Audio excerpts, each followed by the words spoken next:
अज्ञानतिमिरान्धस्य ज्ञानाञ्जनशलाकया चक्षुरुन्मिलितं येन तस्मै श्रीगुरवे नमः।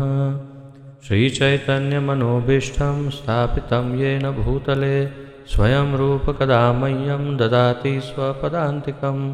वन्देऽहं श्रीगुरो श्रीयुतपदकमलं श्रीगुरून् वैष्णवांश्च श्रीरूपं साग्रजातं सहगण रघुनाथान्वितं तं सजीवं साद्वैतं सावधूतं परिजनसहितं कृष्णचैतन्यदेवं श्रीराधाकृष्णपादान् सहगण ललिता श्रीविशाखान्वितांश्च। हे कृष्ण करुणा सिन्धु दीनबन्धो जगत्पते गोपेश गोपिकाकान्त राधाकान्त नमोऽस्तुते। तप्तकाञ्चन गौराङ्गी राधे वृन्दावनेश्वरी वृषभानुसुते देवी प्रणमामि हरिप्रिये। वाञ्छाकल्पतरुभ्यश्च कृपासिन्धुभ्य एव च पतितानां पावनेभ्यो वैष्णवेभ्यो नमो नमः। अनन्तकोटिवैष्णववृन्द की जय।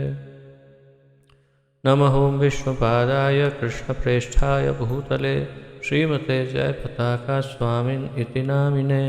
नमो आचार्यपादाय निताय कृपाप्रदायने गौरकथाधामदाय नगरग्रामतारिणे। नमः ओं विष्णुपादाय कृष्णप्रेष्ठाय भूतले श्रीमते भक्तिवेदान्तस्वामिन् इति नामिने। नमस्ते सारस्वते देवे गौरवाणी प्रचारिणे निर्विशेषशून्यवादी पाश्चात्यदेशतारिणे। जय श्री कृष्ण चैतन्य प्रभु नित्यानंद श्री अद्वैत गदाधर श्रीवासादि गौरभक्तवृंद। हरे कृष्ण कृष्ण कृष्ण हरे हरे हरे राम राम राम हरे हरे। हरे कृष्ण कृष्ण कृष्ण हरे हरे हरे राम राम राम हरे हरे। हरे कृष्ण कृष्ण कृष्ण हरे हरे हरे राम राम राम हरे हरे।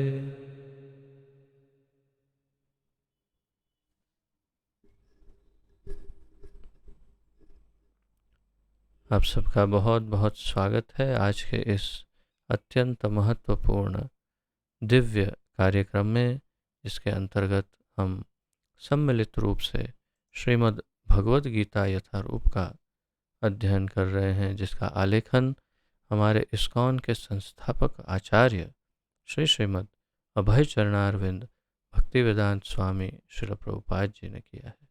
श्रील प्रभुपाद की जय। तो 16वें अध्याय का अध्ययन हम कर रहे हैं और इस 16वें अध्याय में हम प्रथम 12 श्लोक का अध्ययन कर चुके हैं।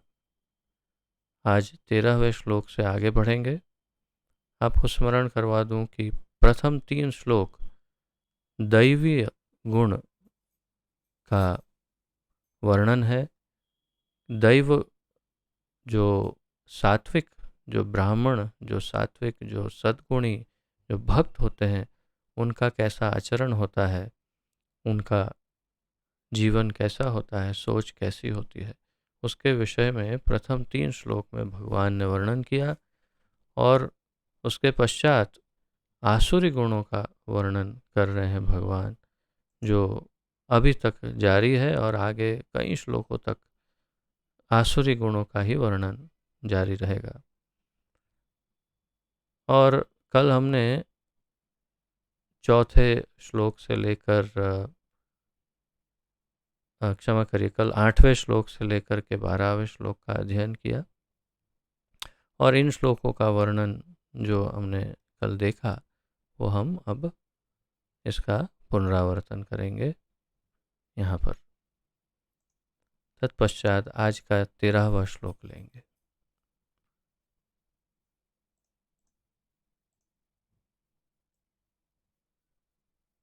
तो श्रीमद् भगवद गीता यथारूप अध्याय 16 श्लोक संख्या 12 से हम पुनरावर्तन कर रहे हैं, रिविजन।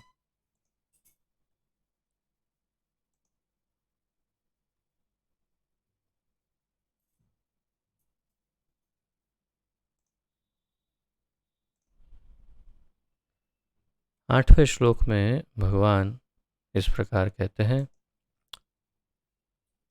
वे कहते हैं, वे यानी असुर गण, असुर लोग कहते हैं कि यह जगत मिथ्या है, इसका कोई आधार नहीं है और इसका नियमन किसी ईश्वर द्वारा नहीं होता।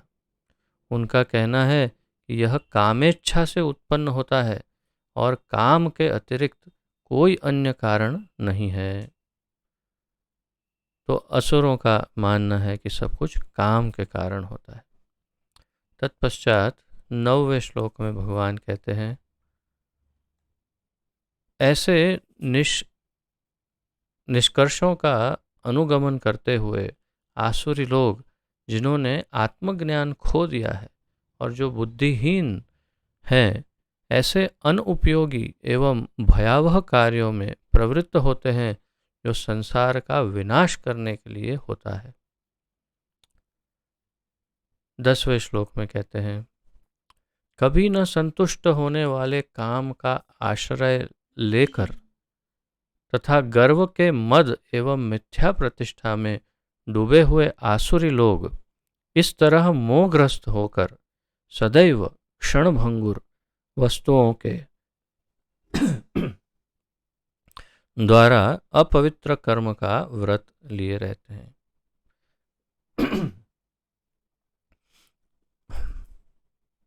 और कल हमने जिसका अध्ययन किया था 11 और 12 में भगवान कहते हैं, उनका विश्वास है कि इंद्रियों की तुष्टि ही मानव सभ्यता की मूल आवश्यकता है। इस प्रकार मरण काल तक उनको अपार चिंता होती रहती है। वे लाखों इच्छाओं के जाल में बंधकर तथा काम और क्रोध में लीन होकर इंद्रिय तृप्ति के लिए अवैध ढंग से धन संग्रह करते हैं। और आज का 13, 14 तथा 15 ये 3 श्लोक एक साथ है, इसका उच्चारण तथा अध्ययन करते हैं।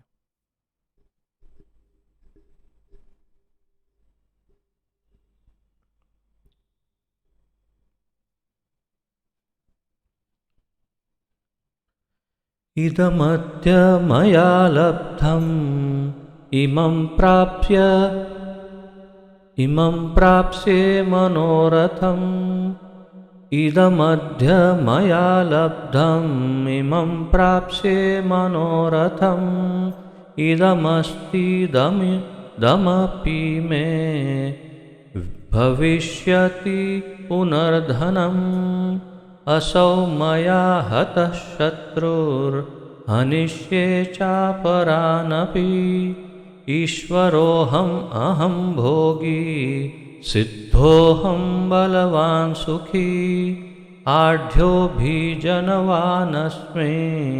कोऽन्योऽस्ति सदृशो मया यक्ष्ये दास्यामि मोदिष्य इत्यज्ञान विमोहिताः।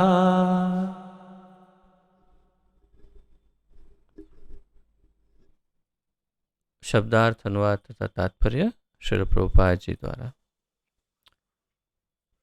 इदम यह, अद्य आज, मया मेरे द्वारा, लब्धम प्राप्त, इमम इसे, प्राप्स्ये प्राप्त करूँगा, मनः रथम इच्छित, इदम यह, अस्ति है, इदम यह, अपि भी, में मेरा, भविष्यति भविष्य में बढ़ जाएगा, पुनः फिर, धनम धन, असौ वह, मया मेरे, हतः मारा गया, शत्रु शत्रु, हनिष्ये मारूंगा, च भी, अपरान अन्यों को, अपि निश्चय ही, ईश्वरः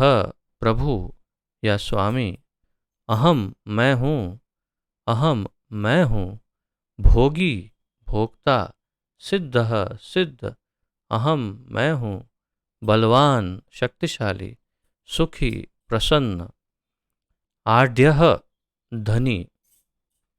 शायद इस शब्द से आप थोड़े परिचित हो सकते हैं। धनाढ्य, धनाढ्य यानी जो बहुत सारा, जिसके पास धन हो उसे धनाढ्य कहते हैं। यहाँ पर शब्द है आढ्यः यानी धनी। तो आढ्यः शब्द का ही अर्थ है धनी, धनवान व्यक्ति। और उसका अर्थ ये भी है कि ये जो धनाढ्य शब्द है कम से कम हिंदी में है, इस शब्द का मूल संस्कृत है। अभिजनवान, कुलीन संबंधियों से घिरा। अस्मि, मैं हूँ। कह, कौन। अन्यः, दूसरा। अस्ति, है। सदृशः, समान। मया, मेरे द्वारा।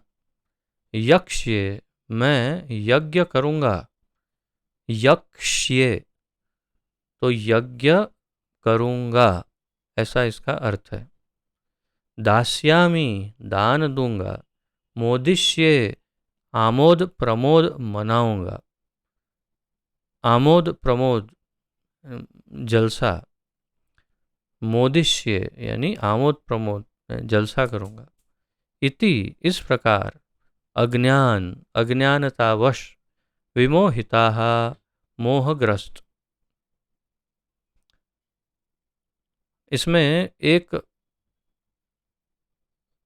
वाक्य अत्यंत प्रचलित है। इस पूरे 13, 14 और 15 में जो 14वें का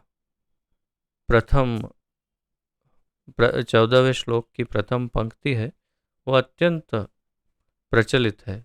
ईश्वरोहम अहम भोगी, सिद्धोहम बलवान सुखी। वह सदैव असुर ऐसे सोचते हैं। ईश्वर हूँ मैं ही भोगी हूँ, मैं ही सिद्ध हूँ, बलवान भी हूँ और मैं सुखी हूँ।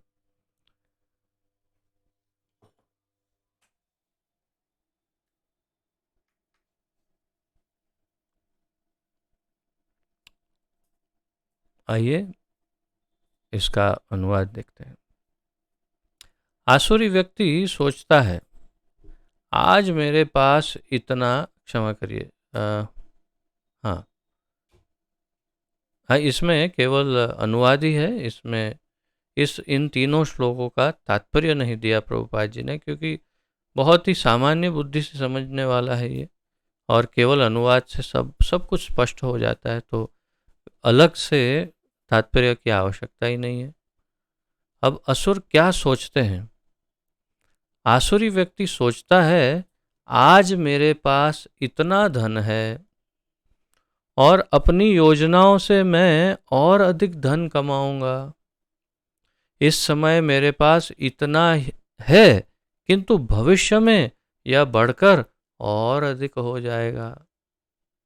वह तो आप, मुझे पूरा भरोसा है कि हम में से तो कोई भी ऐसा नहीं सोचता कि हम तो असुर है नहीं, इसलिए हम कोई भी ऐसा नहीं सोचते। ये तो निश्चित है।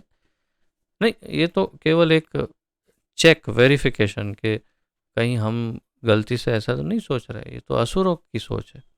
क्या सोचते हैं? फिर से रिपीट करते हैं। आसुरी व्यक्ति सोचता है, आज मेरे पास इतना धन है और अपनी योजनाओं से मैं और अधिक धन कमाऊंगा।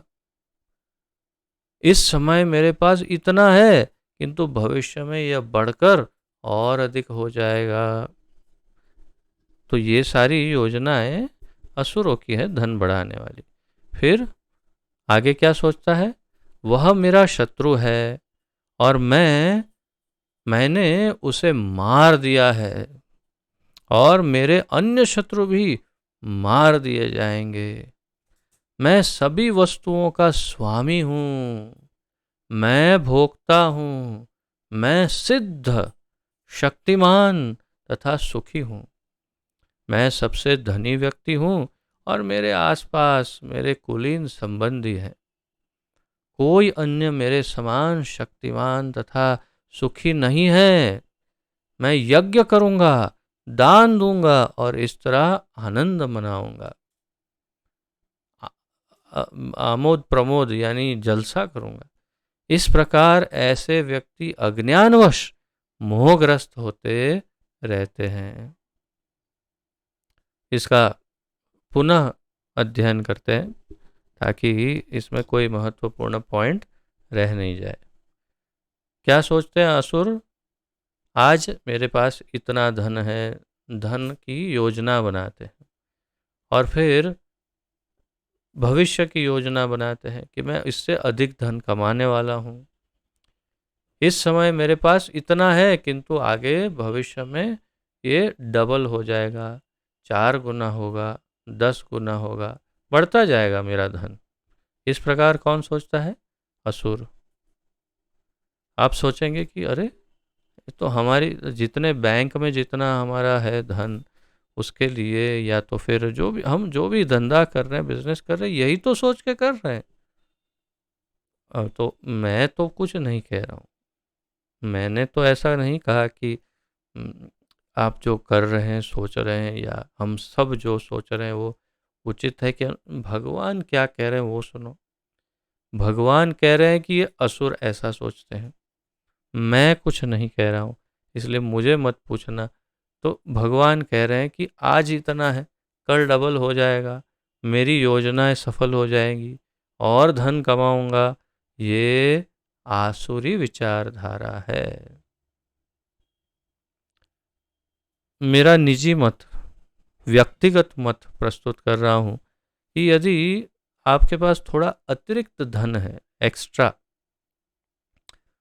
तो किसी स्थायी वस्तु में, स्थायी इन्वेस्टमेंट जिसे कहते हैं, आप कर सकते हैं। और वो भी इसलिए क्योंकि भविष्य में आपको यदि बच्चों की पढ़ाई या बच्चों की शादी ब्याह आदि में खर्च करना हो, कभी आपातकालीन स्थिति के लिए, तो जो चाहिए धन वो सुरक्षित रहे, और हो सकता है थोड़ा बढ़े या ना बढ़े, लेकिन सुरक्षित रहे, उसके लिए ऐसी योजना बनानी चाहिए। सर्वश्रेष्ठ योजनाओं में से एक है एफडी में करो। एफडी के इंटरेस्ट रेट काफ़ी कम हो गए, जिसकी हम अभी चर्चा नहीं करने वाले, लेकिन फिर भी आप एफडी फिक्स कर दो, या फिर वैध रूप से कमाया हुए धन से वैध सोना, स्वर्ण, ऐसा कुछ लेकर रख सकते हैं। लेकिन श्रेष्ठ है स्वर्ण में ना पड़े तो ज़्यादा अच्छा है, क्योंकि कली का वास भी होता है उसमें। कोई ऐसी प्रॉपर्टी जो स्थायी, जो ऐसा नहीं कि जिसमें कोई रिस्क हो, ऐसी कोई स्थायी प्रॉपर्टी या ऐसी कोई, सबसे श्रेष्ठ मेरी दृष्टि से तो एफडी है। सबसे सुरक्षित भी है और सबसे वैध है। वैध अर्थात इसमें कुछ अवैध नहीं, तो उसमें आप डाल दो, आपका धन, आपकी पूंजी सुरक्षित रहेगी। ये एक मेरे निजी मत अनुसार ये एक योग्य सोच हो सकती है। परंतु एक और बात है, किसी किसी हमारी अभी तक मैंने हमारे किसी आचार्यों को ऐसे कहते नहीं सुना, परंतु कुछ कुछ धर्मों में तो इंटरेस्ट भी अवैध ही माना गया है। जैसे कि इस्लाम में इंटरेस्ट को अवैध माना गया है, इसलिए कोई भी इस्लामिक बैंक होगी तो वो लोग आपका धन सुरक्षित रखेंगे, लेकिन 0% इंटरेस्ट देंगे। जब मैं यूएई में था तो वहाँ पर कई इस्लामिक बैंक थी, वहाँ पर 0% इंटरेस्ट, कोई इंटरेस्ट नहीं। क्यों? क्योंकि वो अवैध है। इसलिए आप धन उसमें जमा करिए, सुरक्षित रहेगा और आपको मन को शांति रहेगी, आपके मन को, और इंटरेस्ट नहीं मिलेगा तो आपका धन अवैध नहीं होगा। ये हमारे हमारी विचारधारा की बात नहीं, मैं अन्यों की विचारधारा कह रहा हूँ। परंतु एक असुर क्या सोचता है? आज मेरे पास 1 लाख है, मैं क्या करूं कि 6 महीने में तो कम से कम डबल होना ही चाहिए और अगले 2 साल में 4 से 6 गुना बढ़ना चाहिए। अब योजना बनाते हैं, क्या करें बताओ?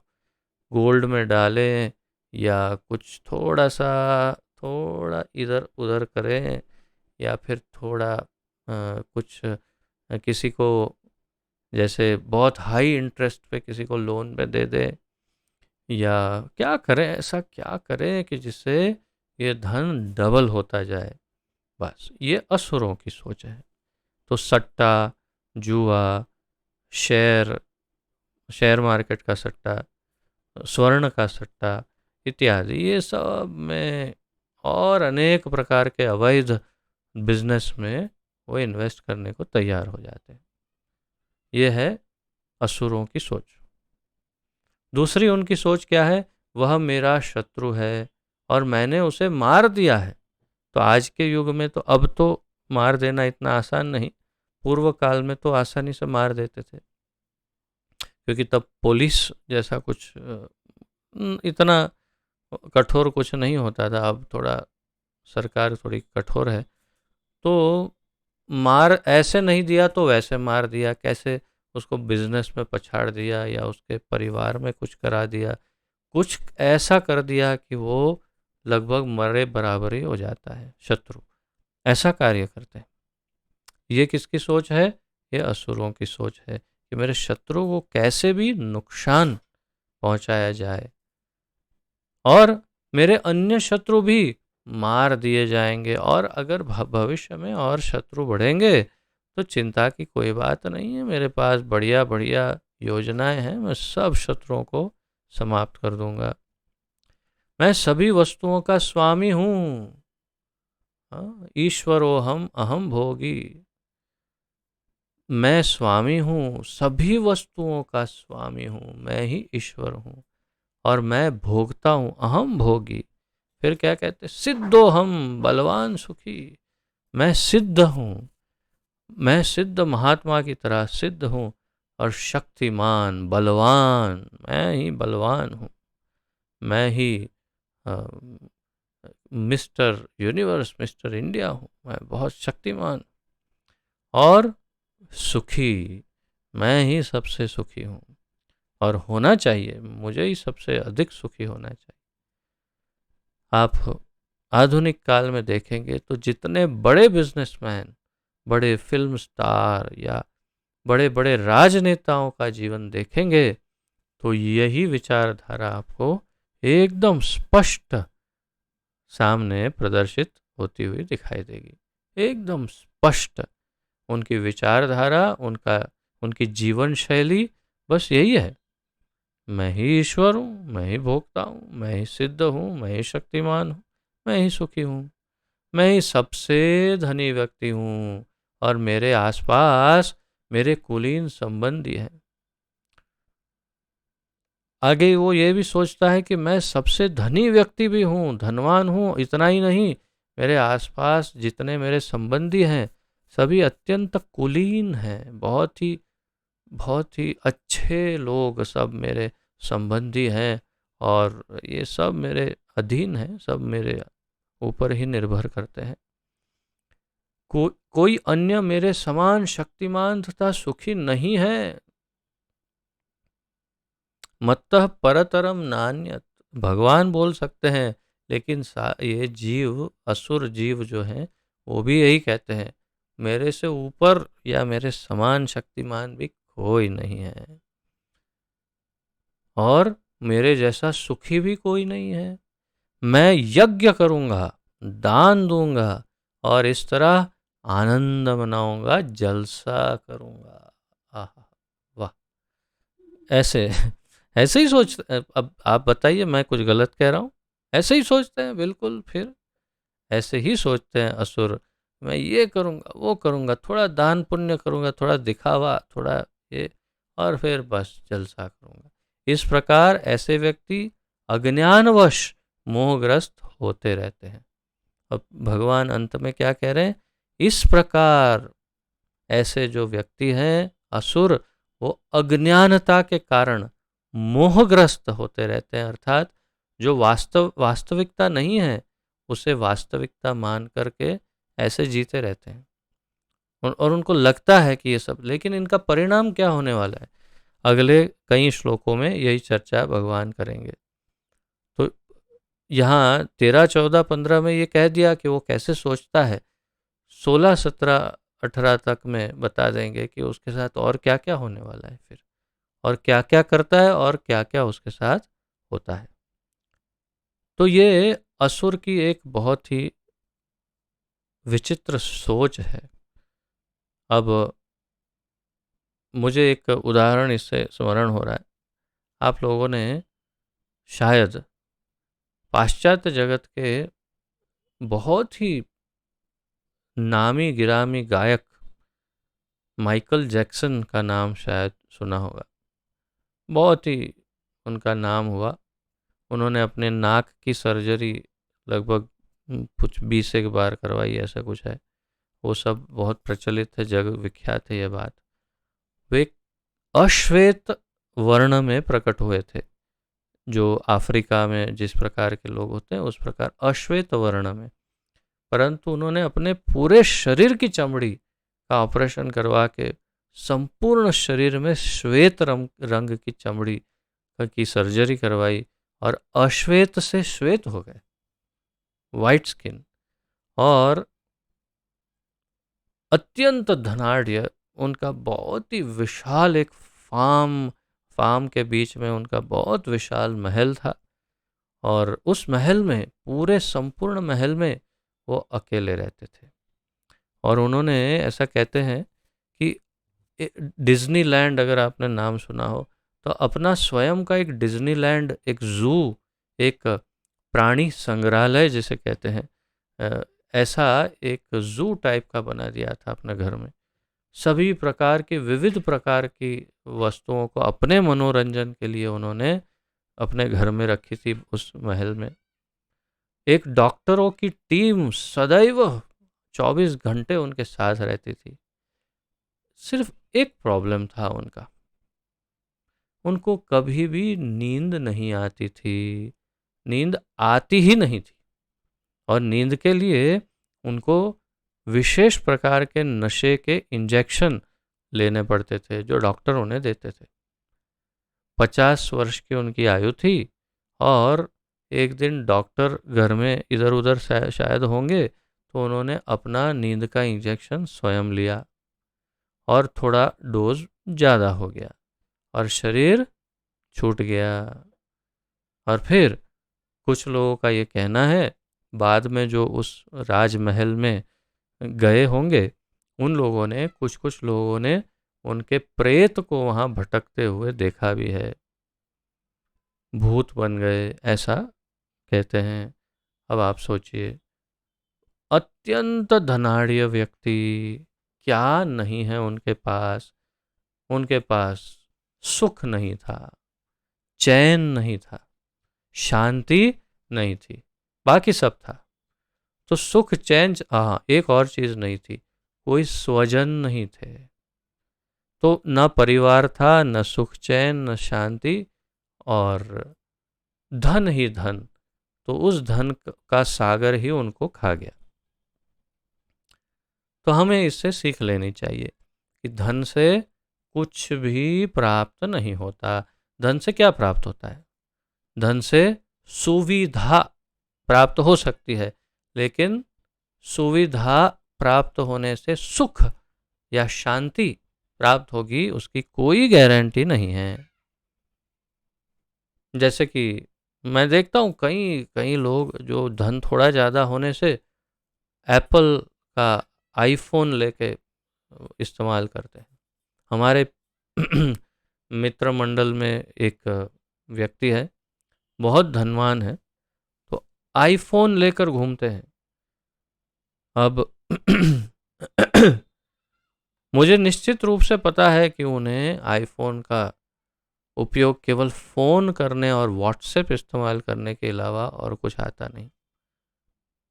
एक बार हमारे पड़ोस में भी कोई अत्यंत धनाढ़ है, उनकी पत्नी के पास आईफोन। अब उनका कुछ प्रॉब्लम हुआ तो फ़ोन लेकर मेरे पास आए, यार अरे प्रभु जी इसमें देखिए, ये समझ में नहीं आ रहा है।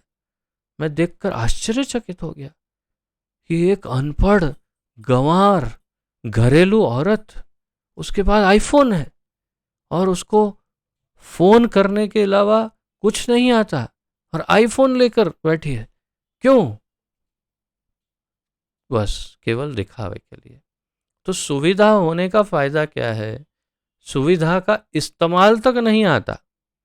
हम में से कई ऐसे होंगे जिनके पास आधुनिक टीवी होंगे, या आधुनिक फ़ोन, आधुनिक एसी, या आधुनिक उपकरण होंगे, वॉशिंग मशीन, लेकिन मैं ये भी गारंटी देता हूँ कि हम में से अधिक ऐसे होंगे जिनको उनका आधा या आधे से अधिक 75% उपयोग आता ही नहीं होगा। आपके आधुनिक टीवी में क्या क्या फैसिलिटी है, मैं गारंटी देता हूँ कि आपको नहीं पता होगा। तो फिर क्यों लेते हैं जब इसका इस्तेमाल ही नहीं कर सकते? और क्या शांति देगा वो आपको, क्या सुख देगा?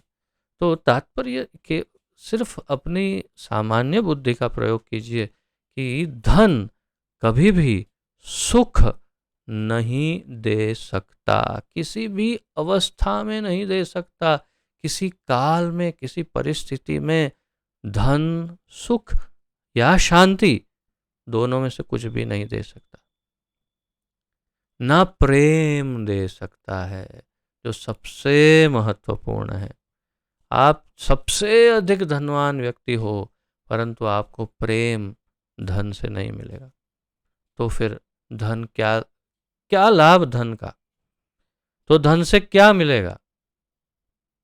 धन से क्या मिलेगा? सोचो कि क्यों धन के पीछे भाग रहे हो, जब जो सबसे महत्वपूर्ण वस्तु शांति, सबसे महत्वपूर्ण वस्तु सुख, और सबसे महत्वपूर्ण वस्तु परिजन और प्रेम अगर धन नहीं कमा सकता, नहीं प्राप्त कर सकता, तो धन के पीछे क्यों भाग रहे हैं? सोचिए, सोचिए जरा, गहराई से चिंतन करिए, मंथन करिए और ब्रेक लगाइए।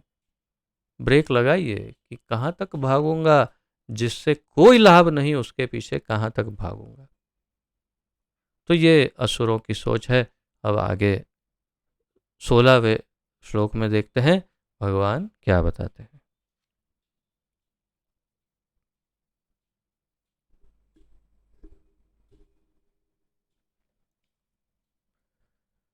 अनेक चित्त विभ्रांता मोहजाल समावृताः प्रसक्ताः काम भोगेषु पतन्ति नरकेषु च। अनेक चित्त विभ्रांता मोहजाल समावृताः प्रसक्ताः काम भोगेषु पतन्ति नरकेषु च। शब्दार्थ: अनेक कई, चित्त चिंताओं से, विभ्रांताः उद्विग्न, मोह मोह में, जाल जाल से, समावृताः घिरे हुए, प्रसक्ताः आसक्त, काम भोगेषु इंद्रिय तृप्ति में, पतंती गिर जाते हैं, नरके नरक में, अशुचौ अपवित्र। अनुवाद: इस प्रकार अनेक चिंताओं से उद्विग्न होकर तथा मोह जाल में बंधकर वे इंद्रिय भोग में अति अधिक आसक्त हो जाते हैं और नरक में गिरते हैं। अब देखिए क्या परिणाम है ऐसे सोच का, आसुरी सोच का।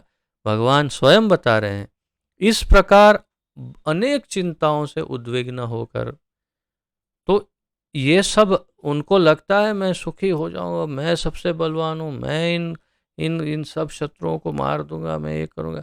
लेकिन अंततोगत्वा प्राप्त क्या करते हैं? अनेक चिंताएं, अनेक चिंताओं से उद्विग्न होकर, यानी व्यथित होकर, नींद कहां से आएगी, तथा मोह जाल में बंद कर, और ये मोह के जाल में बंध जाते हैं, जैसे मकड़ी के जाले में फंस जाते हैं, वैसे वे इंद्रिय भोग में अति अधिक आसक्त हो जाते हैं, तथा इंद्रिय भोग में, विषय आसक्ति में, भोग में इतने आसक्त हो जाते हैं, हम बता नहीं सकते। अत्यंत घृणित ढंग से इंद्रिय भोग में युक्त हो जाते हैं, सब विविध प्रकार के इंद्रिय भोगों में लिप्त हो जाते हैं, और उसका परिणाम क्या होता है? और नरक में गिरते हैं। उन्हें पुनः इस धरती पर जानवर का, पशु का भी जीवन प्राप्त नहीं होता। मनुष्य तो बहुत दूर की बात है, उन्हें पशु का भी जीवन प्राप्त नहीं होता, उन्हें नरक में ही डाल दिया जाता है। इतना अधिक वे पाप करते हैं। तात्पर्य, आसुर व्यक्ति धन अर्जित करने की इच्छा की कोई सीमा नहीं जानता, और यही सत्य है। आप अपने आपको देखो कि पहले कैसे हम थे और क्या सोचते थे, और आपके आसपास के लोगों को अब देखो जो धन कमा रहे हैं। उनको कोई सीमा उन्होंने बांधी नहीं है कि हाँ मैं इतना धन कमाऊंगा और बस हो गया। ये बड़ी हिम्मत का कार्य है, ये सामान्य व्यक्ति से संभव नहीं है। बहुत बड़ी हिम्मत चाहिए कि 50वां साल और मैं वानप्रस्थ ले लूंगा, चाहे कितना भी धन कमाया होगा, जैसा ठाकुर जी रखेंगे रह लेंगे, बस हो गया। 50वें साल में वानप्रस्थ, ठाकुर जी का भजन, बस।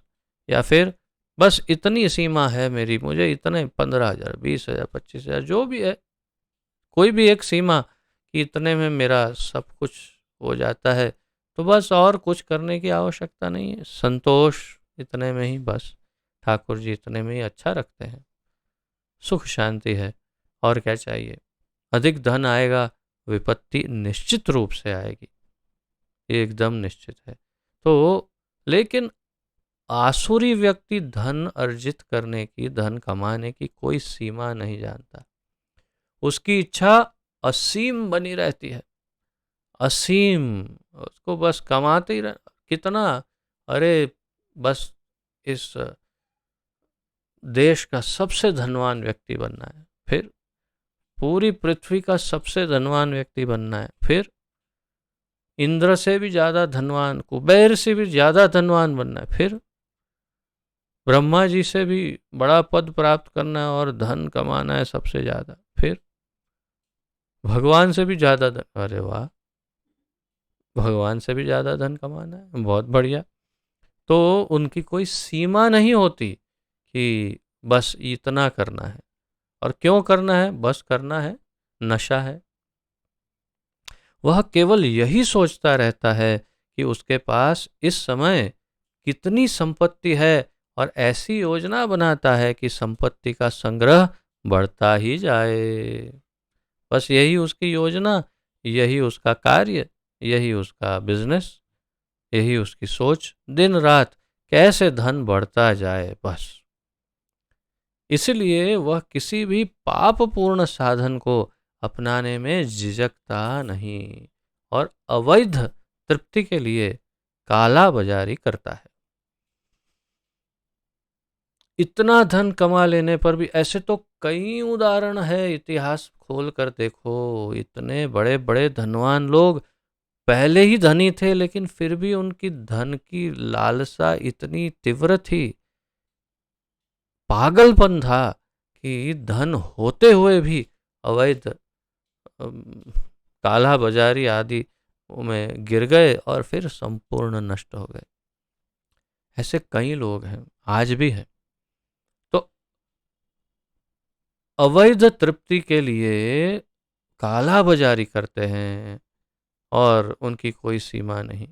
वह पहले से अपनी अधिकृत संपत्ति तथा यथा भूमि, परिवार, घर तथा बैंक पूंजी पर मुग्ध रहता है, और उनमें वृद्धि के लिए सदैव योजनाएं बनाता रहता है। और उसको थोड़ा सा, हमेशा थोड़ा नहीं, काफी गर्व रहता है। अरे मेरे पास इतनी जमीन है, ये परिवार है, ये मेरा बंगलो है, ये गाड़ी वाड़ी है, अपने पास सब है। और अब आगे देखिए, अगले 1-2 साल में अपनी योजना है, बस ये बढ़ता जाएगा।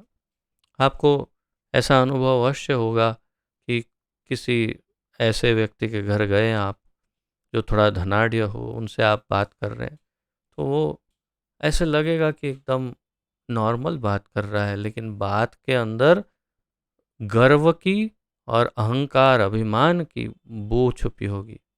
अगर अरे ये क्या बताएं ये।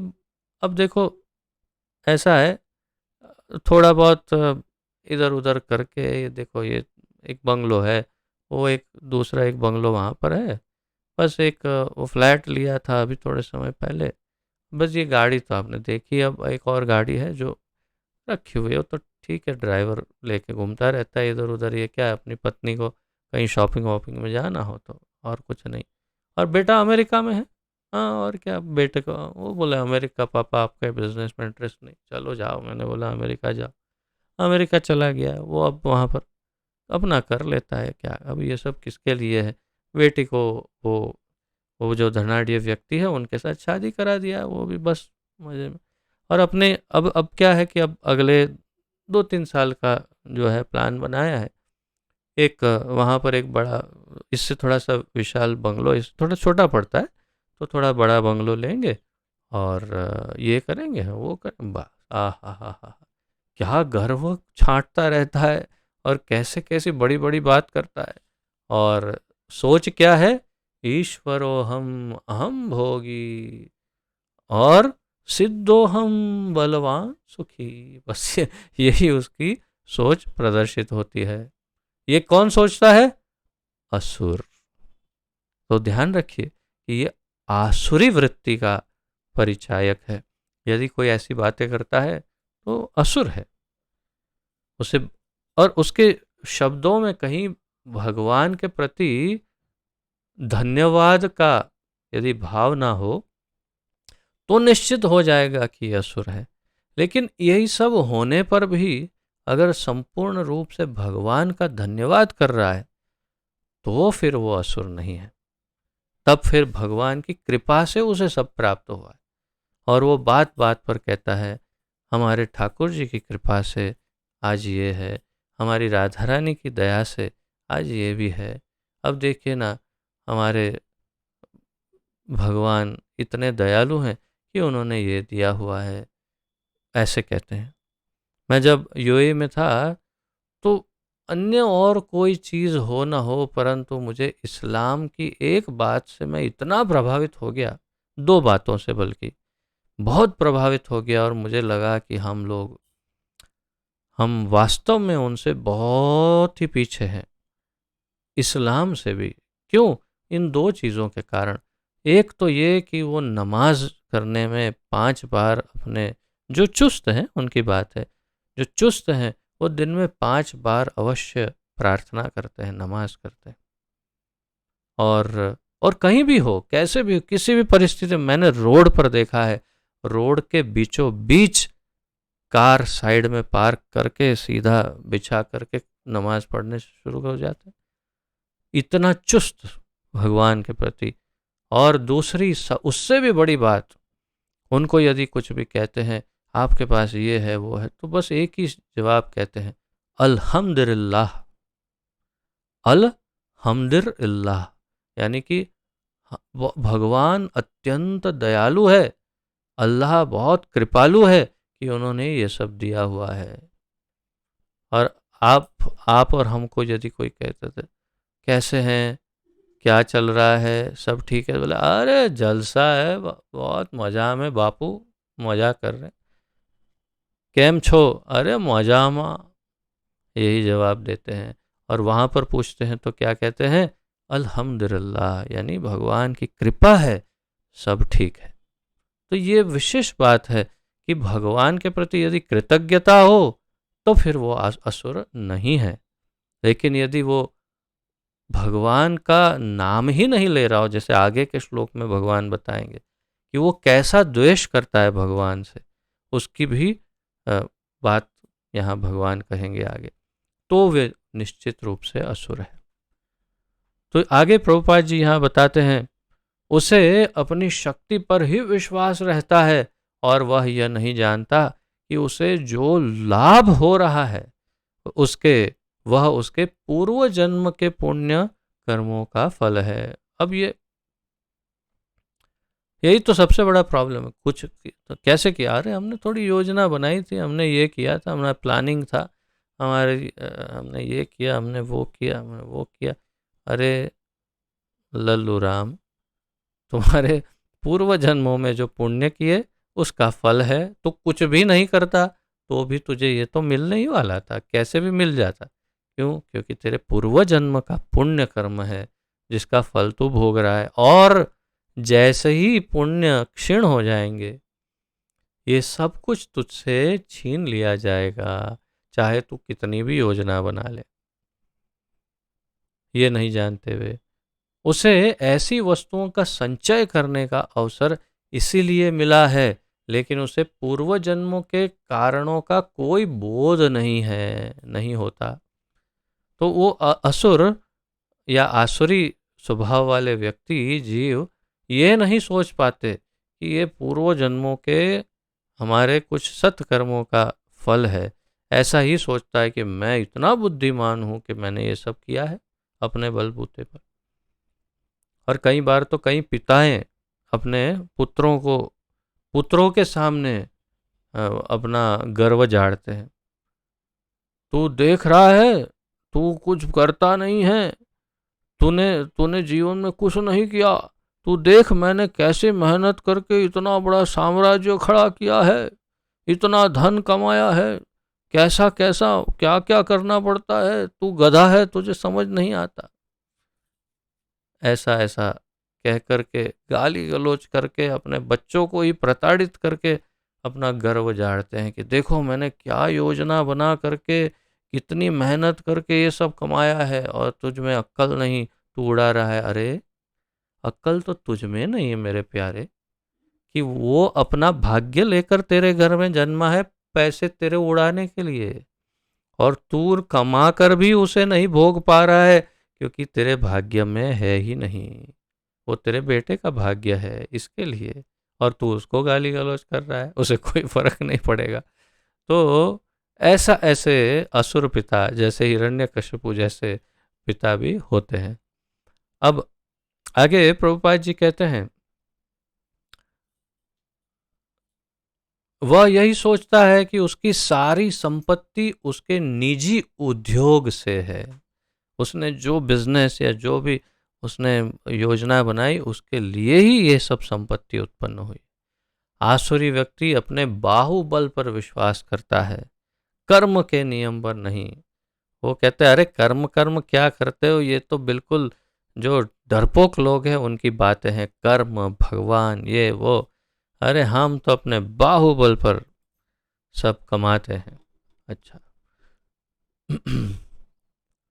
कर्म नियम के अनुसार पूर्व जन्म में उत्तम कर्म करने के फलस्वरूप मनुष्य उच्च कुल में जन्म लेता है, या धनवान बनता है, या सुशिक्षित बनता है, या बहुत सुंदर शरीर प्राप्त करता है। अब जो बड़े बड़े धनवान लोग, फिल्म स्टार, बिजनेसमैन, उनके घर में जो बच्चे जन्म लिए, तो उनका क्या कारण है कि वो वहाँ जन्म लिए, और क्या कारण है उन्हें सब प्राप्त हुआ? उनका पूर्व जन्मों का जो पुण्य कर्म है उसी का फल है ये। आसुरी व्यक्ति सोचता है कि ये चीजें आकस्मिक है और उसके बाहुबल सामर्थ्य के फल स्वरूप है। कि असुर ऐसे सोचेंगे ये सब तो मेरे बाहुबल के कारण है, और मेरी शक्ति से ही ये सब संभव हुआ है। उसे विभिन्न प्रकार के लोगों, सुंदरता तथा शिक्षा के पीछे किसी प्रकार की योजना व्यवस्था नहीं प्रतीत होती, और उसे ये नहीं, कभी ये नहीं समझ में आता कि ये सारा जो सब कुछ है इसके पीछे क्या मूल कारण है। उसे विभिन्न प्रकार के लोगों, सुंदरता और शिक्षा के पीछे, तो ये तीनों जो हैं, अलग अलग लोग जो उसको मिले हैं, उसके परिजन, उसके मित्र आदि, उसके शरीर में जो सुंदरता आदि है तथा अन्यों की जो सुंदरता है या शिक्षा है, ये सब इसके पीछे एक कोई योजना व्यवस्था नहीं प्रतीत होती उसे। ऐसे आसुरी मनुष्य की प्रतियोगिता में भी जो भी सामने आता है वह उसका शत्रु बन जाता है, और उसमें प्रतियोगिता होती है।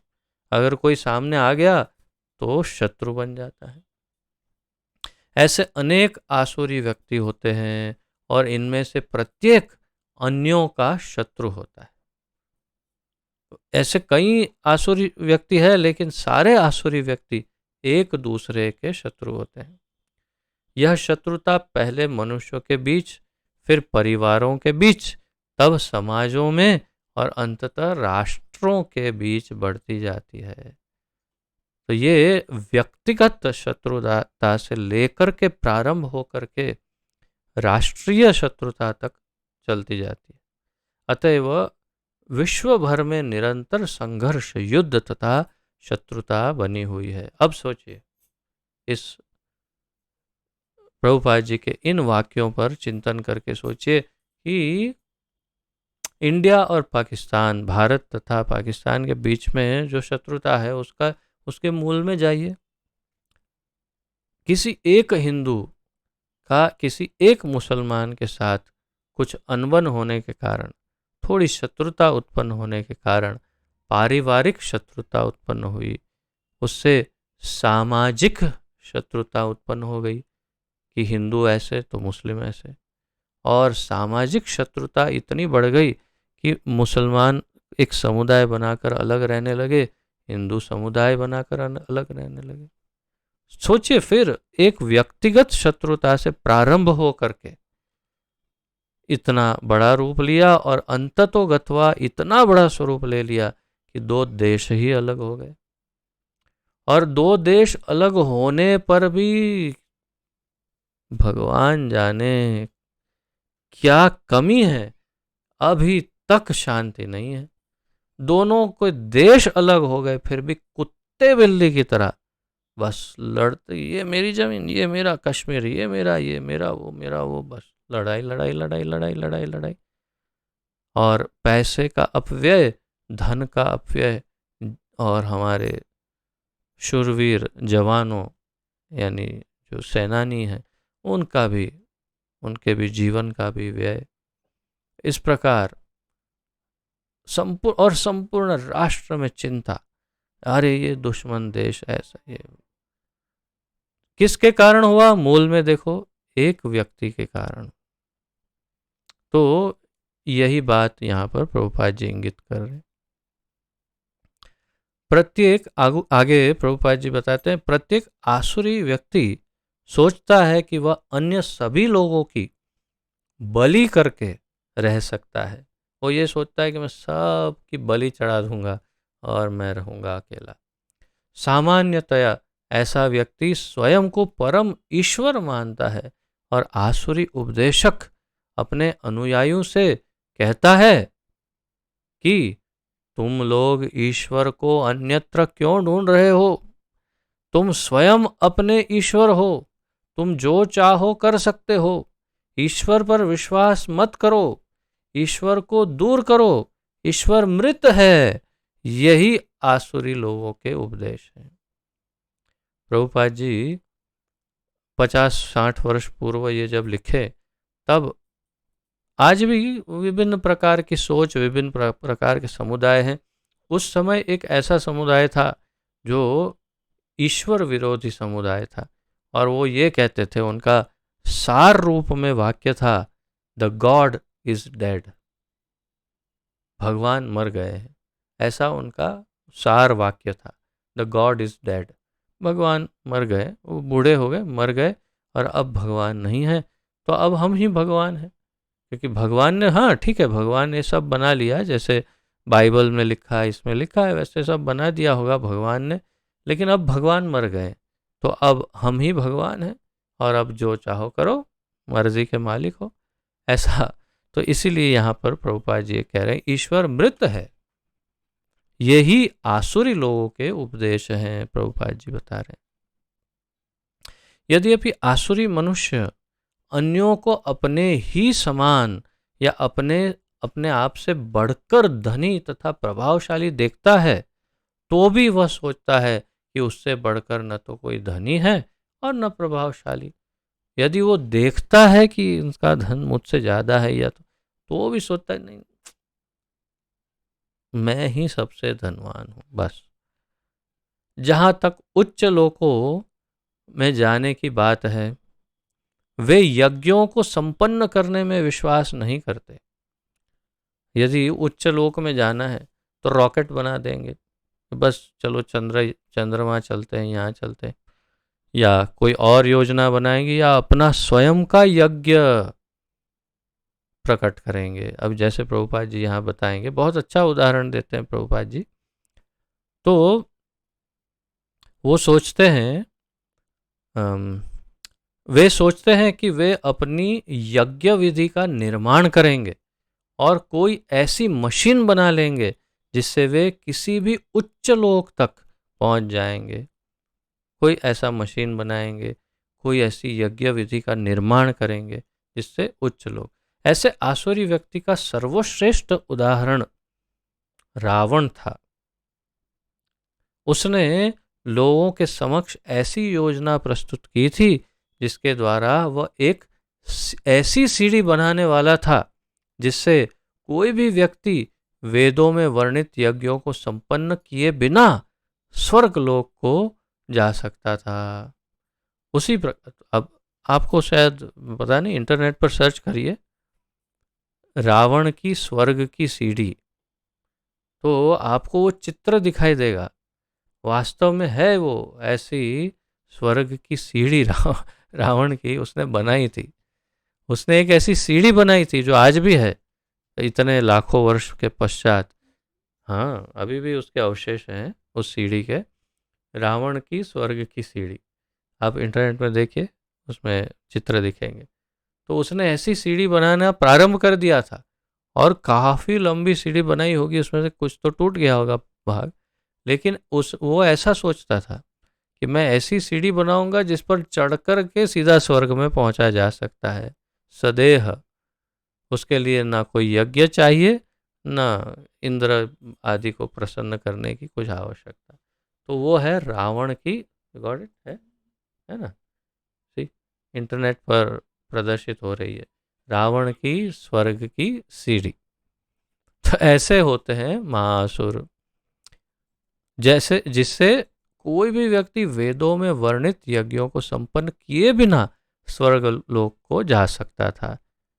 उसी प्रकार से आधुनिक युग के ऐसे ही आसुरी लोग यांत्रिक विधि से उच्चतर लोकों तक पहुंचने का प्रयास कर रहे हैं। तो लोग रॉकेट बना रहे हैं और रॉकेट से दूसरे लोक में जाने का प्रयास कर रहे हैं। ये सब मोह के उदाहरण हैं। परिणाम यह होता है कि बिना जाने हुए वे नरक की ओर बढ़ते जाते हैं। उसका परिणाम क्या होता है कि अनजाने में ही नरक की ओर बढ़ते जाते हैं। यहां पर मोहजाल शब्द अत्यंत सार्थक है, प्रभुपाद जी कह रहे हैं। जाल का तात्पर्य है मनुष्य मछली की भांति मोह रूपी जाल में फंसकर उससे निकल नहीं पाता। जाल, मोह जाल, जाल यानी मछली की जाल की तरह, या मकड़ी का जाला जैसे होता है स्पाइडर का, वैसे तो उस जाल में फंस जाता है जीव, या मछली, मछली के जाल में मछली फंस जाती है। ऐसे इस मोह जाल में हम जीव फंस जाते हैं। इसका उदाहरण दे रहे हैं प्रभुपाद जी, और उससे निकल नहीं पाते। अब 17वें श्लोक का अध्ययन करते हैं।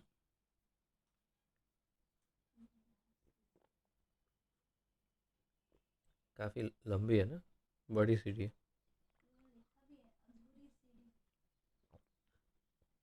अधूरी सीढ़ी।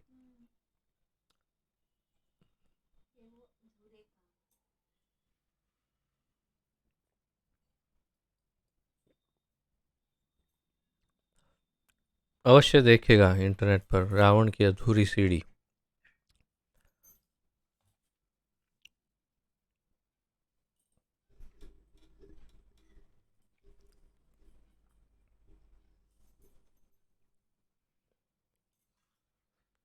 आत्मसम्भाविताः स्तब्धा धनमानमदान्विताः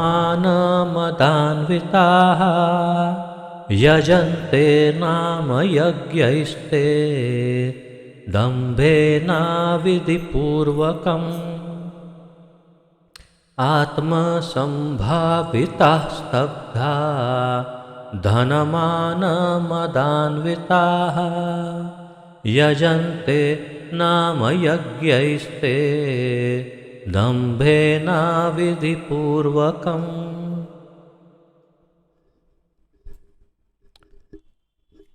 शब्दार्थ आत्म संभाविताः अपने आप को श्रेष्ठ मानने वाले, स्तब्धाः घमंडी, धन मान धन तथा झूठी प्रतिष्ठा के,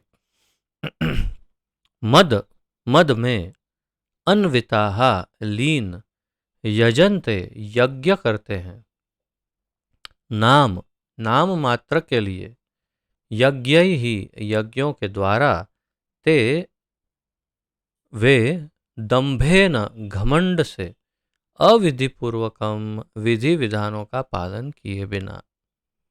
अनुवाद अपने आप को श्रेष्ठ मानने वाले तथा सदैव घमंड करने वाले, संपत्ति तथा मिथ्या प्रतिष्ठा से मोहग्रस्त लोग किसी विधि विधान का पालन न करते हुए कभी कभी नाम मात्र के लिए बड़े ही गर्व के साथ यज्ञ करते हैं। यज्ञ कर लेते हैं कभी कभी और बड़े अनुष्ठान आदि, कुछ दान पुण्य आदि, सेवा कार्य आदि, लेकिन उसके पीछे उद्देश्य क्या रहता है? उनकी मनशा, उनकी सोच, उनकी इच्छा क्या रहती है? अपने आप को श्रेष्ठ मानते हैं और अपने आप को श्रेष्ठ मानने वाले तथा सदैव घमंड करने वाले ये अहंकारी असुर संपत्ति तथा मिथ्या प्रतिष्ठा से मोहग्रस्त, अपनी जो धन संपत्ति है उससे और झूठी प्रतिष्ठा जो है उससे मोहग्रस्त लोग किसी विधि विधान का पालन न करते हुए, शास्त्र आगे फिर आएगा भी ये श्लोक, यह शास्त्र विधिम उत्सृज्य वर्तते काम कारतः। तो जो शास्त्र विधि को छोड़ करके मनमानी करते हैं, जो मनमाने ढंग से कुछ यज्ञ आदि अनुष्ठान करते हैं, तो किसी विधि विधान का पालन न करते हुए कभी कभी नाम मात्र के लिए बड़े ही गर्व के साथ यज्ञ करते हैं।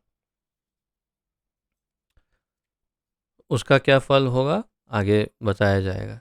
तात्पर्य अपने आप को सब कुछ मानते हुए किसी प्रमाण या शास्त्र की परवाह न करके आसुरी लोग कभी कभी तथाकथित धार्मिक या याज्ञिक अनुष्ठान करते हैं। आपको शायद ऐसा अनुभव होगा कि कुछ लोग केवल दिखावे के लिए बड़े बड़े यज्ञ करते हैं, चूंकि वे किसी प्रमाण में विश्वास नहीं करते, अतएव वे अत्यंत घमंडी होते हैं। और फिर कहो कि ये शास्त्र, अरे शास्त्र क्या है, हमारे पंडित जी ने कहा ये करो यज्ञ, हम करते हैं, अब बढ़िया है। शास्त्र क्या है, मनुष्यों ने लिखा है, या हम अच्छा यज्ञ कर रहे हैं, आप आओ देखो नया यज्ञ। अच्छा, थोड़ी सी संपत्ति तथा झूठी प्रतिष्ठा पा लेने के कारण जो मोह या भ्रम उत्पन्न होता है, उसी के कारण ऐसा होता है, प्रभुपाद जी कह रहे हैं। कभी कभी ऐसे असुर उपदेशक की भूमिका निभाते हैं, लोगों को भ्रांत करते हैं और धार्मिक सुधारक या ईश्वर के अवतारों के रूप में प्रसिद्ध हो जाते हैं। उन्हें भगवान मान लिया जाता है, वो मनवाते हैं दूसरों को कि मानो मैं ही भगवान हूँ। वे यज्ञ करने का दिखावा करते हैं या देवताओं की पूजा करते हैं, वो भी दिखावे के लिए अपने आप को ही भगवान मानते हैं वास्तव में। या अपने निजी ईश्वर की सृष्टि करते हैं, यानी स्वयं ही कोई ईश्वर बना लेते हैं। आपको ऐसे बहुत मिलेंगे, बहुत ही, कि जो अचानक किसी को ईश्वर बना देंगे। सामान्य लोग उनका प्रचार ईश्वर कहकर करते हैं, और लोग, सामान्य बेचारे लोग, उनका उनका प्रचार करते हैं ईश्वर कहकर। अरे ये तो ईश्वर का अवतार है, मालूम है, हाँ भगवान का अवतार है, ऐसा कहकर उनका प्रचार करते हैं, उन्हें पूजते हैं। और मूर्ख लोग उन्हें धर्म या आध्यात्मिक ज्ञान के सिद्धांतों में बड़ा चढ़ा मानते हैं, और मानते हैं ये बहुत ज्ञानी है, बहुत बड़ा। क्यों? अरे दो श्लोक इधर दो श्लोक उधर का यहाँ वहाँ से मिक्स करके बोल दिया तो अरे कितना ज्ञान है, बहुत शास्त्रों का ज्ञान है, क्या श्लोक बोलते हैं, ऐसा लगता है जैसे बंदूक से गोली निकल रही हो। अरे जबरदस्त श्लोक बोलते हैं, बहुत ज्ञानी है, भगवान है। हाँ, और मूर्ख सामान्य लोग उसके शिकार बन जाते हैं, और ये असुर है ये सब। तो ऐसे धर्म धुरंधर या धर्म के गुरु भी असुर हो सकते हैं।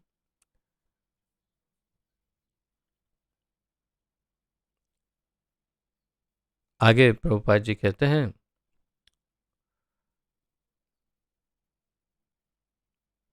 वे सन्यासी का वेश धारण कर लेते हैं। हाँ, ऐसे कई हैं बाबा।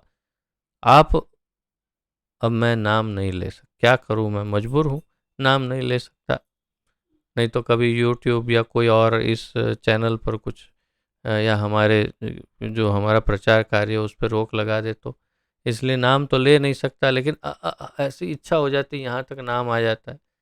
ऐसे बड़े बड़े बाबा लोग हैं जो भगवा या पीले टाइप का, ऐसा भगवे टाइप का कपड़ा पहनते हैं। आप उनका इतिहास देखो तो पता चलेगा उन्होंने कभी दीक्षा ही नहीं ली। तो भगवा क्यों पहनते हैं? अपने आप। और उनका पूरा समुदाय भगवे कपड़ा पहन के घूमता है, और पता चला उनकी तो पत्नी है, बच्चे भी हैं, लेकिन स्वयं भगवा कपड़े पहनते हैं और अपने आप को सन्यासी के वेश में प्रस्तुत करते हैं। और ऐसे तो सन्यास लेकर भी लोगों को छलने वाले अनेक अनेक धूर्त पड़े हैं आज के इस समाज में। अरे मुझे तो आश्चर्य बहुत होता है, मैं तो प्रत्यक्ष रूप से देख चुका हूँ कि आपके बंगाल में गेरुआ कपड़ा यानी भगवा कपड़ा को तो क्या मानते हैं बाबा। किसी ने भगवा कपड़ा पहना नहीं कि उसके पीछे पागल होके गोल गोल गोल गोल गोल गोल घूमने लगते हैं। अरे ओहो, ये तो भगवा कपड़ा पहना, गेरुआ कपड़ा, ओहो। मतलब जैसे कोई बहुत बड़ा ऊपर से डायरेक्ट टपका हुआ व्यक्ति आया हो। और हमारे बहुत आप में से कुछ तो समझ ही रहे होंगे मैं क्या कहना चाहता हूँ। कुछ ऐसे अनुभव हैं कि मैं क्या कह सकता हूँ कि उस गेरुआ कपड़ा के पीछे क्या क्या होता है उसका ज्ञान भी नहीं और जानना भी नहीं चाहते, बस भगवा कपड़ा और पागल बन गए। तो ये प्रभुपाद जी कह रहे हैं कि वे सन्यासी का वेश धारण कर लेते हैं और उस वेश में सभी प्रकार का अधर्म करते हैं। वास्तव में इस संसार में विरक्त होने वाले पर अनेक प्रतिबंध होते हैं। जो विरक्त हैं, जो सन्यासी हैं, उनके ऊपर या ब्रह्मचारी, उनके ऊपर अनेक प्रकार के प्रतिबंध होते हैं, होने चाहिए, लेकिन ये लोग उनमें से किसी भी प्रतिबंध का पालन नहीं करते। तो आपको सामान्य बुद्धि से समझ जाना चाहिए कि ये आडंबरी है, ढोंगी है। लेकिन ये असुर इन प्रतिबंधों की परवाह नहीं करते। वे सोचते हैं जो भी मार्ग बना लिया जाए वही अपना मार्ग है। एक ऐसे ही सन्यासी, हमारे देश के सबसे प्रमुख सन्यासियों के नामों में से एक नाम है वो, जिसको आज हमारा पूरा राष्ट्र उस सन्यासी का नाम लेता है। उसकी आत्मकथा पढ़ो, वो इतना, जो जैसी बुद्धि हो, लेकिन उन्होंने अपनी आत्मकथा में अपने हाथों से लिख दिया कि उनको मांस खाने की आदत है, उनको सिगरेट पीने की आदत है। सन्यासी ने अपनी आत्मकथा में लिखा है। और सन्यास धर्म के अनुसार किसी भी प्रकार का नशा या मांसाहार वो संपूर्ण रूप से निषिद्ध है एक सन्यासी के लिए। लेकिन इनको मांस का उनको इतनी आदत थी कि वे उसके लिए स्पेशल मसाले के डिब्बे लेकर के अपने थैले में रख कर के हमेशा घूमते थे। जहाँ जाते थे मांस कोई बनाता था तो अपना डिब्बा निकाल के स्पेशल मसाला डाल करके खाते थे और सिगरेट पीते थे। और उस सन्यासी का नाम आज हमारे देश के सबसे अव्वल नंबर के सन्यासियों में से एक है। कैसी मूर्ख जनता, कैसा मूर्ख राष्ट्र है देखो। इतना सीधा सामान्य बुद्धि की बात लेकिन समझ में नहीं आती और उनकी चिकनी चुपड़ी बातों में बस फिसल जाते हैं। और प्रभुपाद जी जैसे वास्तविक संत को आज तक हमारे राष्ट्र ने योग्य स्थान प्रदान नहीं किया। कैसा मूर्ख राष्ट्र है हमारा, क्या करे। यही तो विडंबना है, लेकिन यही सत्य है। जो प्रभुपाद जी जैसे परम शुद्ध और सबसे योग्य पात्र, उनको अभी तक वो स्थान पर आरूढ़ नहीं किया हमारे राष्ट्र ने।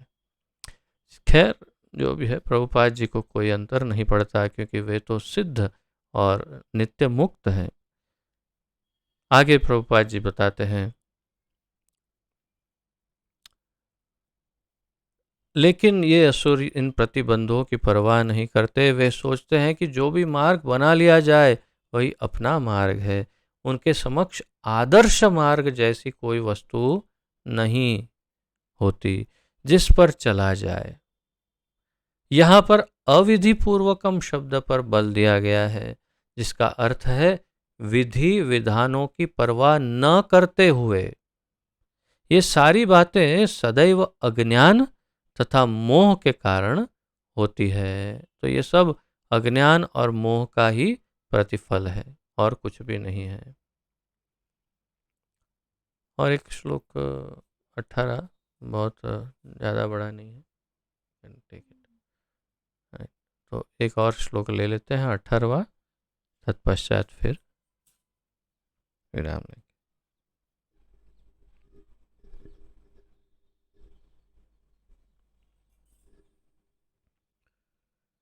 अहंकार बलं दर्पं कामं क्रोधं च संश्रिताः मामात्मपरदेहेषु प्रद्विषन्तोऽभ्यसूयकाः। अहंकारं बलं दर्पं कामं क्रोधं च संश्रिताः मामात्मपरदेहेषु प्रद्विषन्तोऽभ्यसूयकाः। अब इस श्लोक में भगवान बता रहे हैं कि ऐसे लोग मेरे द्वेषी होते हैं, मुझसे द्वेष करते हैं, भगवान में विश्वास नहीं करते। तो आइए पहले शब्दार्थ देखते हैं। अहंकारम मिथ्या अभिमान, बलम बल, दर्पम घमंड, कामम काम, विषय भोग, क्रोधम क्रोध, च भी संश्रिताः शरणागत या आश्रय लेते हुए, माम मुझको, आत्म अपने, पर तथा पराये, देहेषु शरीरों में, प्रद्विषन्तः यानी द्वेष या निंदा करते हुए, अभ्यसूयकाः ईर्ष्यालु। अनुवाद, मिथ्या अहंकार, बल, दर्प, काम तथा क्रोध से मोहित होकर आसुरी व्यक्ति अपने शरीर में तथा अन्यों के शरीर में स्थित भगवान से ईर्ष्या और वास्तविक धर्म की निंदा करने लगते हैं। तो मिथ्या असुरों का मुख्य दुर्गुण क्या है? अहंकार, बल, दर्प, काम तथा क्रोध। और इन सब से मोहित होकर के असुर अपने शरीर में स्थित परमात्मा तथा अन्यों के शरीर में स्थित परमात्मा से ईर्ष्या करने लगते हैं और वास्तविक धर्म की निंदा करने लगते हैं, या तो मानते ही नहीं। प्रभुपाद जी तात्पर्य में बताएंगे। तात्पर्य: आसुरी व्यक्ति भगवान की श्रेष्ठता का विरोधी होने के कारण शास्त्रों में विश्वास करना पसंद नहीं करता। आसुरी व्यक्ति शास्त्रों में विश्वास करना नहीं चाहता। क्यों? क्योंकि भगवान की श्रेष्ठता का विरोधी है। वो सोचता है मुझसे श्रेष्ठ और कौन हो सकता है। वह शास्त्रों तथा भगवान के अस्तित्व इन दोनों से ही ईर्ष्या करता है। यह ईर्ष्या उसकी तथाकथित प्रतिष्ठा तथा धन एवं शक्ति के संग्रह से उत्पन्न होती है। तो ये ईर्ष्या कहाँ से प्रकट हुई? उसके धन और उसकी शक्ति के कारण ये उसकी ईर्ष्या उत्पन्न हुई उसमें। वह यह नहीं जानता कि वर्तमान जीवन अगले जीवन की तैयारी है। ये नहीं जान पाता या समझता कि ये मेरा जीवन की जो अभी मैं जीवन जी रहा हूँ वो वास्तव में अगले जीवन की तैयारी कर रहा हूँ। मैं अगले जन्म में क्या बनने वाला हूँ, कैसा होने वाला हूँ, कैसा शरीर होगा, कौन सा शरीर होगा, सुख मिलेगा कि दुख मिलेगा, वो सब मैं अभी तैयारी कर रहा हूँ। वो ये नहीं जानता। इसे न जानते हुए वह वास्तव में अपने प्रति तथा अन्यों के प्रति भी द्वेष करता है। वह अन्य जीवधारियों की तथा स्वयं अपनी हिंसा करता है। ये स्वहिंसा है और दूसरों की तो है ही हिंसा। वह भगवान के परम नियंत्रण की चिंता नहीं करता क्योंकि उसे ज्ञान नहीं होता। ज्ञान ही नहीं है। भगवान जैसे भगवान क्या भगवान है? वो तो कल्पना है। भगवान जैसा कुछ नहीं। कहाँ है? दिखाओ भगवान किधर है? हिरण्यकश्यपु ने प्रहलाद से पूछा, कहाँ है तेरा भगवान? दिखा। क्या ये खंबे में है तेरा भगवान? तो दिखा, बुला बाहर, चल मैं ये खंभा ही तोड़ देता हूँ। एक मुष्टि का प्रहार किया और फिर आप जानते क्या हुआ। लेकिन ऐसे होते हैं असुर, ईर्ष्यालु।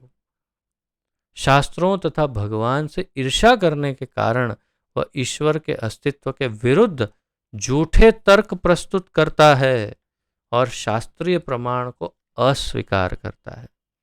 झूठे तर्क वितर्क और शास्त्रों का अस्वीकार। वह प्रत्येक कार्य में अपने आप को स्वतंत्र तथा शक्तिमान मानता है। सोचता है मैं जो करूँगा वही फाइनल है, सबसे श्रेष्ठ है। वह सोचता है कि कोई भी शक्ति, बल या संपत्ति में उसकी समता नहीं कर सकता। शक्ति, बल या संपत्ति में कोई उसके बराबर नहीं है।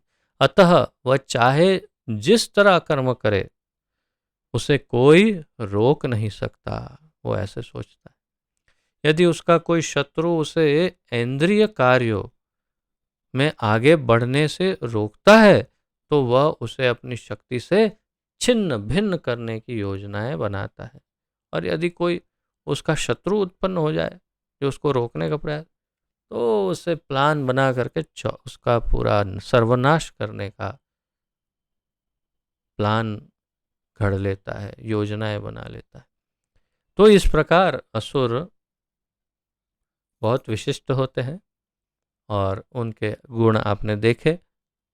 आपको शायद इसमें से कुछ गुण जाने पहचाने लग सकते हैं, कुछ परिचित लग सकते हैं। ये गुण जो है ऐसा लग सकता है, हाँ ये गुण तो कहाँ देखा मैंने, ये गुण कुछ तो जाना पहचाना लग रहा है। तो आप पहचानिए वो गुण कहाँ कहाँ देखे हैं। कहीं अपने अंदर तो नहीं देख लिए गलती से, तो वो थोड़ा पहचानना और ध्यान रखना कि हम असुर ना हो। आगे बस और थोड़े श्लोकों तक भगवान इनकी बात करेंगे और फिर आगे और अधिक ज्ञान गंगा बढ़ती रहेगी। भगवान बहुत सुंदर महत्वपूर्ण ज्ञान हम सबको दे रहे हैं, जिससे हम जान पाए कि हम कहीं असुर तो नहीं बन रहे हैं, यही ध्यान रखना है। तो इसके साथ आज यहाँ पर विराम लेते हैं, और यदि आप सब महानुभावों में से किसी का कोई प्रश्न, उत्कंठा, जिज्ञासा आदि हो तो प्रस्तुत कर सकते हैं।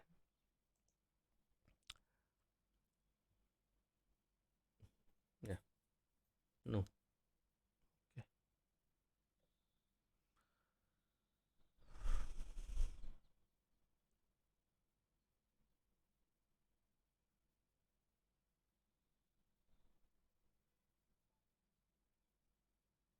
अद्भुत है मेरा ऑडियंस। या तो मैं सर्वश्रेष्ठ वक्ता हूँ अब ये थोड़ा आसुरी भाव, वो गुण थोड़ा मुझे या तो फिर आप सब इतने श्रेष्ठ श्रोता हो कि कभी कोई प्रश्न ही नहीं होता किसी को, या तो फिर श्रेष्ठ कहीं श्रोता में से वो र तो नहीं निकल गया, सर्वश्रेष्ठ सोता कि मैं बोलता हूँ और आप सोता हो, और इसलिए प्रश्न ही नहीं होता। तो आप सब जो भी हो, आप सब बड़े महान हैं। आइए तो फिर प्रणति निवेदन करके विराम लेते हैं, और मेरे मजाक को आप सीरियसली मत लीजिएगा। पतित पावन जगत गुरु श्रील प्रभुपाद की जय। पतित पावन गुरुदेव की जय। निताय गौर प्रेमानंदे। हरि हरि बोल। आप सबका बहुत बहुत धन्यवाद, और आप सबको दंडवत प्रणाम। हरे कृष्णा।